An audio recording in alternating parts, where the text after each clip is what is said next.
Calon STPM Terengganu dapat bantuan RM688,000. Kerajaan negeri melalui Yayasan Terengganu memperuntukkan sebanyak RM688,000 bantuan pendidikan Sijil Tinggi Persekolahan Malaysia STPM bagi tahun 2024-2025 kepada 1,376 penerima di seluruh negeri ini.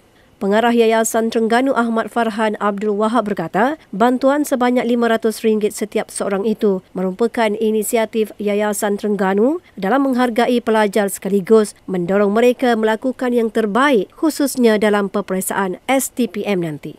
Justru pada hari ini kerajaan negeri amat berbesar hati menghargai seramai 409 orang murid tingkatan 6 daripada sekolah-sekolah menengah daerah Kuala Terengganu dan juga Kuala Nerus dengan bantuan berjumlah RM500 setiap seorang.